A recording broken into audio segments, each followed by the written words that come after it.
والد چونکہ امیر تھے، اقتدار ان کے ہاتھ میں تھا، تو اس اقتدار کا اس نے ہمیشہ غلط استعمال کیا ہے، اور والد کی موجودگی میں ہی اس نے اپنے اقتدار کو اپنے پورے کنٹرول میں لے رکھا تھا۔ عیاشی، شراب نوشی، اس طرح کی پوری عادتیں اس کے اندر موجود تھیں۔ ایسے آدمی کو اللہ کے پیارے حبیب کے نواسے مسلمانوں کا امیر کیسے قبول کر سکتے تھے؟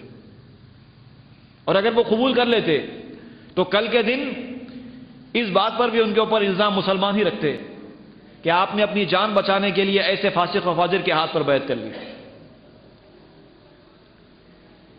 اور اللہ کے رسول کے نواسے ایسے کیسے کر سکتے ہیں؟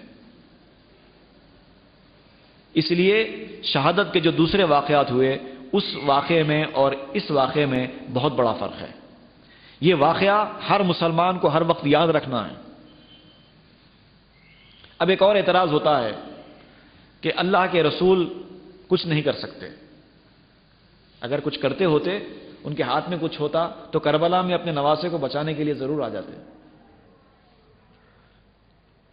یہ اعتراض بھی بعض بدعقیدہ حضرات کی طرف سے ہوتا ہے۔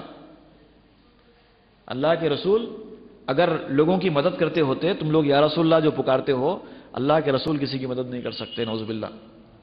اگر کرتے ہوتے تو کربلا میں اپنے نواسے کی مدد کر لیتے۔ یہ بھی اعتراض عام طور پر کیا جاتا ہے، مگر یہ اعتراض پہلے ہی رد ہو جاتا ہے۔ اس طرح بھی رد ہو جاتا ہے کہ وہ کس کے نواسے تھے؟ اللہ کے رسول کے نواسے۔ اور رسول کس کے؟ رسول کس کے؟ اللہ کے۔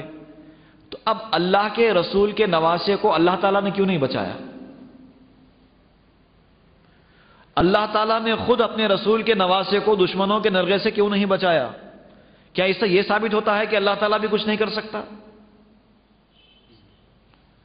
اگر ایسا سوچیں گے تو پھر تو آپ گئے، کسی کام کے نہیں رہے۔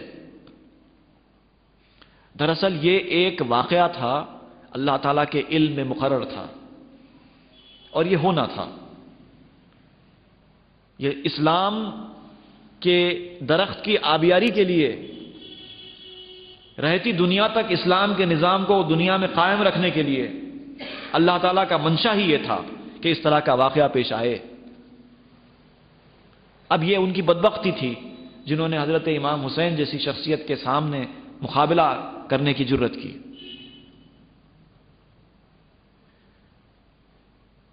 حضور اکرم صلی اللہ علیہ وسلم کے سامنے جب جبریل امین نے یہ واقعہ سنایا تھا کہ آپ کے اس نواسے کو آپ کی امت شہید کرے گی، ایک دور ایسا آئے گا، تو حضور صلی اللہ علیہ وسلم کی آنکھ سے آنسو نکل پڑے۔ تو یہ ثابت ہو جاتا ہے کہ حسین کے غم میں رونا رسول کی سنت ہے۔ اور دوسری چیز اور ثابت ہوتی ہے کہ یہ واقعہ پہلے سے مقدر تھا، پہلے سے مقرر تھا، اسی لیے تو جبریل علیہ السلام نے یہ واقعہ سنایا آ کر۔ اور دوسری چیز یہ بھی ثابت ہوتی ہے کہ جب کسی کے آنکھ سے آنسو نکلتے ہیں تو کب نکلتے ہیں؟ جب کوئی چیز، کوئی بات کسی کے دل کو تکلیف پہنچاتی ہے، کوئی خبر جب کسی کے دل کو جا کر لگتی ہے تبھی آنسو نکلتے ہیں، اس سے پہلے تو آنسو نہیں نکلتے۔ تو معلوم یہ ہوا کہ جبریل علیہ السلام کے اطلاع دینے کے بعد اس واقعے کو سن کر حضور اکرم صلی اللہ علیہ وسلم کے دل کو تکلیف پہنچی کہ میرے نواسے کے ساتھ ایسا معاملہ بھی ہوگا، اور وہ چہیتے نواسے جن کے بارے میں حضور صلی اللہ علیہ وسلم نے فرمایا حسین منی وانا من حسین، حسین مجھ سے ہے اور میں حسین سے ہوں۔ اور حضرت حسنین، حضرت حسن اور حضرت حسین علیہ السلام کے بارے میں یہ بھی آیا ہے حدیث شریف میں کہ یہ دونوں جنت میں میرے، دنیا کے میرے پھول ہیں، جنت میں نوجوانوں کے سردار ہیں۔ کئی مرتبہ حضور صلی اللہ علیہ وسلم کی گود میں کھیلتے رہے۔ ایک مرتبہ کا واقعہ ہے کہ ایک مرتبہ حضور اکرم صلی اللہ علیہ وسلم اپنے اس نواسے کو اپنی پیٹھ پر بٹھائے تھے، جیسے کہ نانا عام طور پر نواسوں کے ساتھ محبت و شفقت کا برتاؤ کرتا ہے، اسی طرح حضور صلی اللہ علیہ وسلم نے اپنے ایک نواسے کو اپنی پیٹھ پر بٹھا لیا۔ صحابہ کرام میں سے کوئی سامنے سے گزر رہے تھے،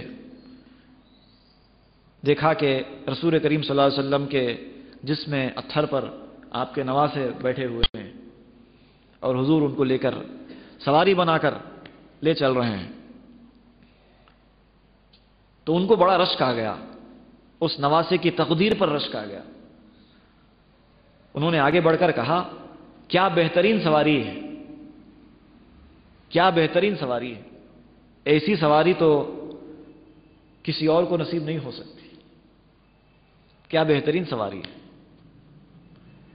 حضور صلی اللہ علیہ وسلم کے کان میں یہ آواز پہنچی تو حضور نے فرمایا، سوار بھی تو اچھا ہے، صرف سواری ہی اچھی نہیں ہے، سوار بھی اچھا ہے۔ اتنی محبت، اتنی چاہت۔ ایک مرتبہ آپ ممبر پر خطبہ دے رہے ہیں، آپ کے نواسوں میں سے کوئی آ گئے تو چلتے چلتے کبھی بچوں کا پاؤں لڑکھڑاتا ہے تو وہ گر جاتے ہیں، گر گئے۔ حضور صلی اللہ علیہ وسلم خطبہ دیتے دیتے ممبر سے نیچے اتر آئے اور اپنے نواسے کو گود میں اٹھا لیا۔ ایک مرتبہ آپ نماز پڑھ رہے ہیں، جیسے حضور صلی اللہ علیہ وسلم سجدے میں گئے، حضرت حسین پیٹھ پر چڑھ کر بیٹھ گئے۔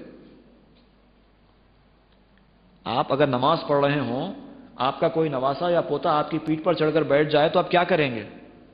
اللہ کی نماز پڑھی جا رہی ہے، اللہ کی عبادت کی جا رہی ہے، وہاں پر نواسا نواسی پوترا پوتری کی کوئی اہمیت نہیں ہے۔ آپ کا کام یہ ہے کہ فوراً آپ کی پیٹھ سے اپنے نواسے اور پوترے کو اتار دے اور نماز برابر ادا کرے۔ لیکن یہ نواسے وہ نواسے نہیں ہیں، آپ کے ہمارے نواسوں کی طرح کے نواسے نہیں ہیں۔ حضور صلی اللہ علیہ وسلم نے ان کو پیٹھ پر سے نہیں اتارا، بلکہ سجدے کو لمبا کر دیا، جب تک کہ حضرت حسین خود پیٹھ سے نہیں اترے حضور صلی اللہ علیہ وسلم نے اپنا سجدہ ہی مکمل نہیں کیا۔ اگر ہم ایسا کریں گے تو ہماری نماز ہی نہیں ہوگی۔ یہ حضرات ہیں، اتنا چاہا کرتے تھے حضور صلی اللہ علیہ وسلم اپنے صاحب نواسوں کو، اور اپنے بیٹے فرمایا کرتے تھے، حسن اور حسین میرے بیٹے ہیں فرمایا کرتے تھے، اتنی چاہت تھی۔ تو ظاہر بات ہے کہ جب اتنی چاہت ہوتی ہے تو آنکھ سے آنسو نکلتے ہیں ایسے واقعے کا سن کر۔ اب اگر تصور کیجئے کہ حضور اکرم صلی اللہ علیہ وسلم اس کربلا کے واقعے میں بظاہر اپنے جسم اقدس کے ساتھ اس وقت اگر موجود ہوتے تو کیا اس واقعے کو دیکھ کر حضور صلی اللہ علیہ وسلم کے دل کو تکلیف نہیں پہنچتی تھی؟ اپنے دل پہ ہاتھ رکھ کر پوچھئے، آپ کا دل گواہی دے گا۔ کربلا کے واقعے سے کیا حضور اکرم صلی اللہ علیہ وسلم کے دل کو تکلیف پہنچتی تھی یا نہیں پہنچتی تھی؟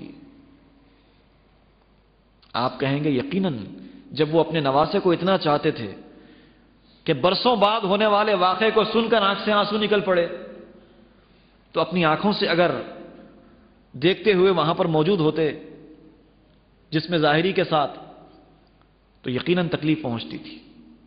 تو اس سے ثابت ہوتا ہے کہ اس واقعے کربلا نے حضور اکرم صلی اللہ علیہ وسلم کے دل کو تکلیف پہنچائی ہے۔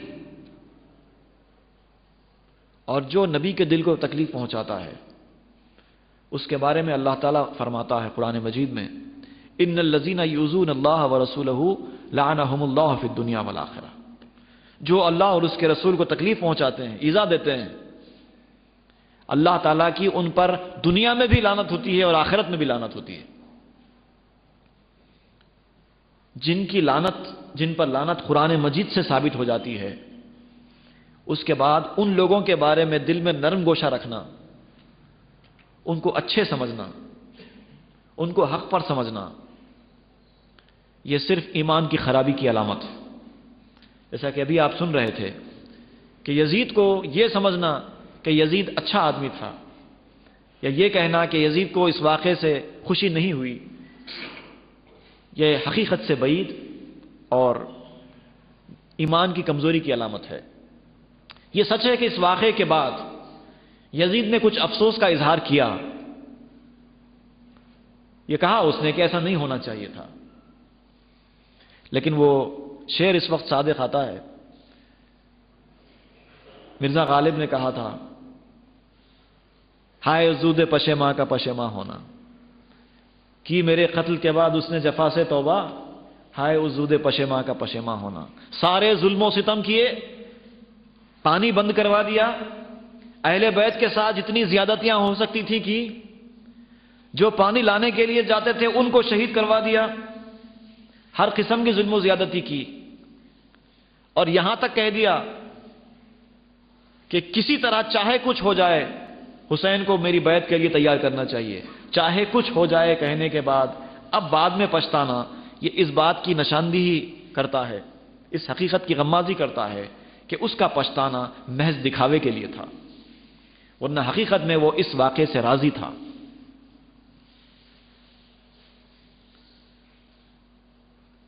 یہ جو کربلا کا واقعہ ہے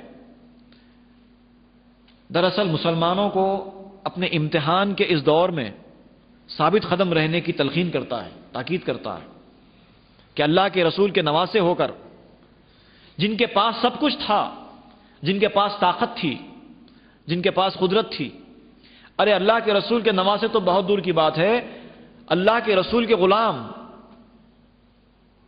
کئی اولیاء اللہ کے حالات میں ہم پڑھتے ہیں کیسے کیسے حیران کن واقعات وہ انجام دیتے رہے, عقل کو خیرہ کر دینے والے, عقل کو حیران کر دینے والے کرامتیں ان سے ہوتی رہیں. کتنے واقعات نہیں ہیں, مردوں کو زندہ تک کر کے بتایا اولیاء کرام نے. ایسے ایسے جلیل القدر اولیاء گزرے ہیں, ان کے علم کی وسعت کی حالت یہ تھی کہ ایک ولی فرماتے ہیں کہ کالے پہاڑ پر اندھیری رات میں کالے پہاڑ پر اگر کالی چیونٹی چلتی ہے تو اس کی مجھے خبر ہوتی ہے. اور یہی نہیں بلکہ یہ بھی فرمایا کہ اگر خبر نہ ہو تو میری کیفیت ایسی ہے کہ میں وہ خبر نہ ہونے کی وجہ سے میرا پتا پھٹ کے میں مر جاؤں. ایسے اولیاء اللہ گزرے ہیں, مردے کو زندہ کر دیتے ہیں, مرے سو آدمی کو زندہ کر دیتے ہیں, بیماروں کو شفا دے دیتے ہیں, ایسی ایسی کرامتیں دکھاتے ہیں. ہوا پر چلنا, پانی پر چلنا, ہوا میں اڑنا تو بہت معمولی ہے, بہت سارے اولیاء کرام نے کر کے دکھایا ہے. لیکن ساتھ ہی ساتھ یہ بھی بتا دیا کہ یہ ساری باتیں حقیقی کرامتیں نہیں ہیں. حقیقی کرامت تو وہ ہے کہ اللہ کا بندہ, مسلمان بندہ اللہ اور اس کے رسول کے منشے کے مطابق زندگی گزارے. سب سے بڑی کرامت وہ ہے. نہ ہوا میں اڑنا بڑی کرامت ہے, نہ پانی پر چلنا بڑی کرامت ہے, کہ اللہ ہے خوشنودی کے لیے اپنی زندگی گزارنا, رسول کی خوشنودی کے لیے اپنی زندگی گزارنا, اس کے بتائے ہوئے طریقے کے مطابق اعمال کرنا, اپنے ایمان کو ثابت قدم رکھنا, یہ سب سے بڑی نیکی اور یہ سب سے بڑی کرامت ہے. حضرت غوث علی شاہ قلندر رحمۃ اللہ علیہ ایک بہت بڑے بزرگ گزرے ہیں. پانی پت میں آپ کا مزار ہے. آپ چھوٹے تھے, اپنے پیر و مرشد کے ساتھ کسی مقام سے گزر رہے تھے. دیکھا کہ ایک مقام ہے, وہاں پر دو لوگ ہیں جو لیٹے ہوئے ہیں اور دونوں کو آگ لگی ہوئی ہے, دونوں کے جسموں کو آگ لگی ہوئی ہے. ایک کا جسم آگ لگنے کی وجہ سے جل کر کالا ہو گیا ہے اور ان کے جسم سے زندہ ہیں, اور ان کے جسم سے خون اور پیپ وغیرہ تک جاری ہونا شروع ہو گیا ہے, اور اپنی آگ بجھاتے نہیں ہیں. تھوڑی دور پر ایک اور صاحب ہیں, ان کے جسم کو بھی